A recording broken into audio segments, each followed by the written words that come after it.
Thank you for joining us for this brief overview of best practices for using AI to improve strategic planning.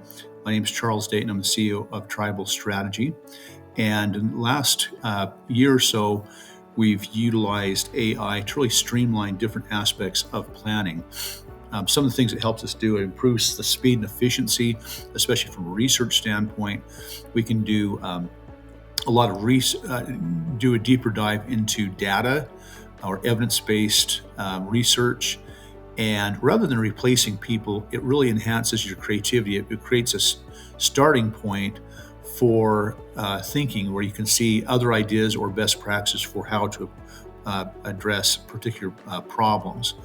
And so the first thing we ask was, what's your comfort level, scale from 1 to 7 in using AI? And the intent is to move that and give you an opportunity, some ideas on how to experiment specifically to address some of the issues and opportunities within your tribal organization or department. So there are a number of free options, ChatGPT being one of the most popular, Google Gemini, Microsoft Copilot, which is great because it's integrated into your Word or Excel, and then Claude is both a free and a subscription-based service that is very powerful, especially if you have large data sets. So the starting point for using AI is to identify what are the strategic questions that need to be answered by your plan. So, and we do this in strategic planning in general, as we step back and say, what are the big questions that you need to look at to help you successfully navigate the development of your plan? Questions related to the needs of the community, questions related to the internal capacity that exists, how to develop, the right work culture, how to streamline policies, and so forth. So specifically, you want clear context.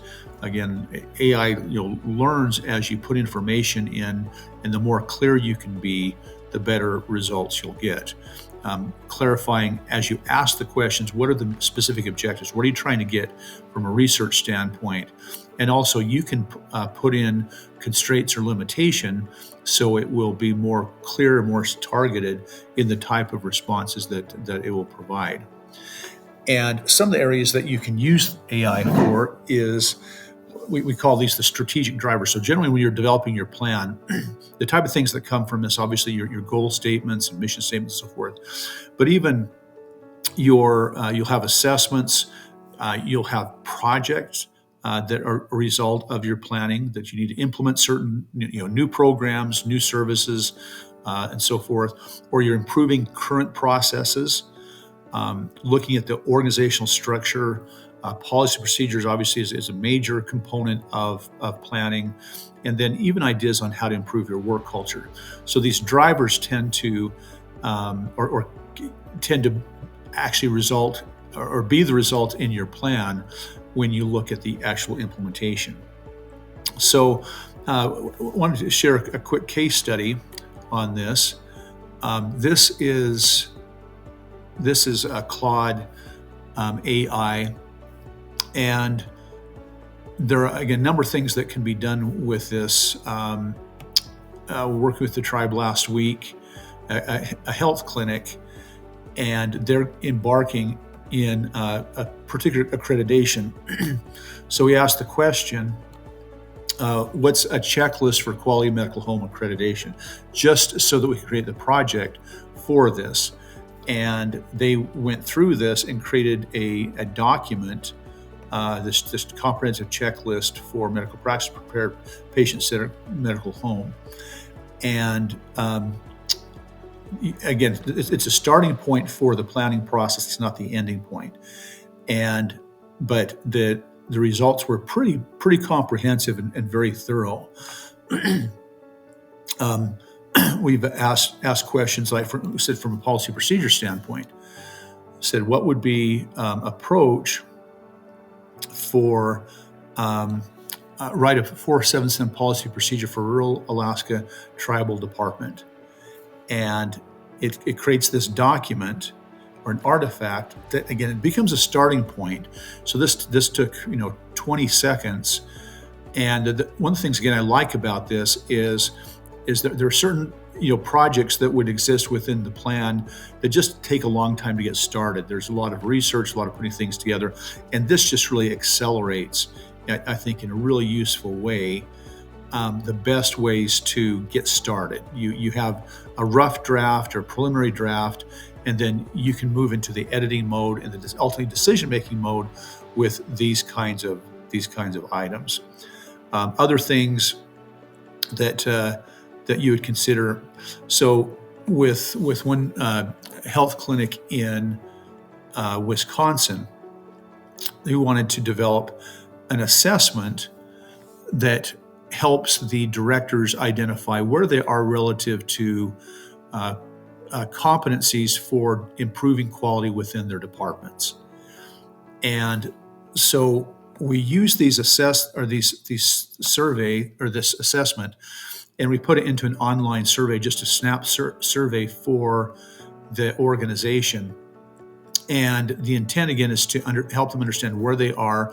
And then the quality department can provide resources to support them with addressing the gaps they have, whether knowledge or experience, buy-in from the staff. The ultimate intent is to use those tools and be able to translate them into an actionable plan. And so this is an integration of AI and what we call action strategy. So this is our online system for managing a tribal or department plan. So once we've done the research, whether it's the assessment work or actually asking us to develop a project plan, we can then organize that into the system. So for example, if one of the things we want to do was develop, or if we have a grant for developing a tribal project management office, we can take that information and actually put it into the system.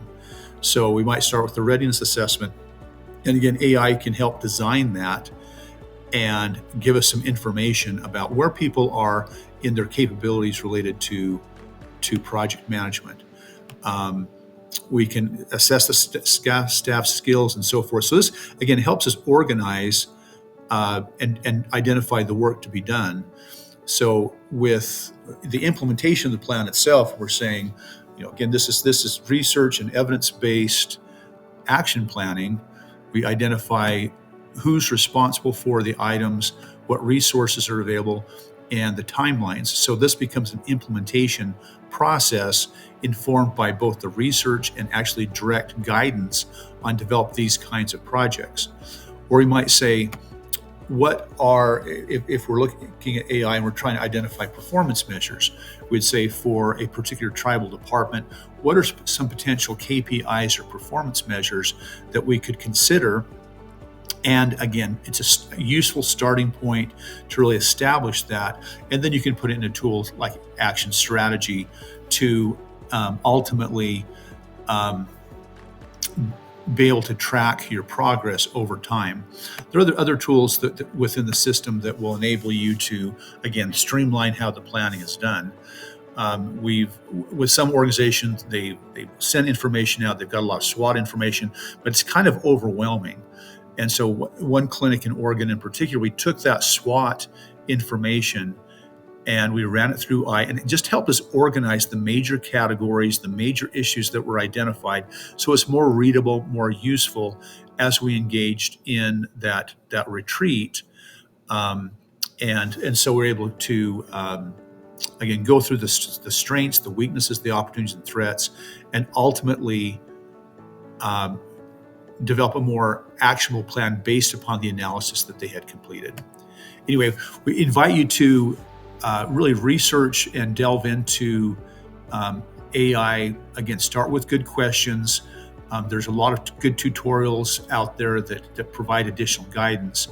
But we have found in particular where we specialize in helping tribes develop actionable strategic plans, it's become an invaluable resource for improving the speed, the quality, and ultimately the impact on our communities as we seek to develop high quality plans and implement those plans.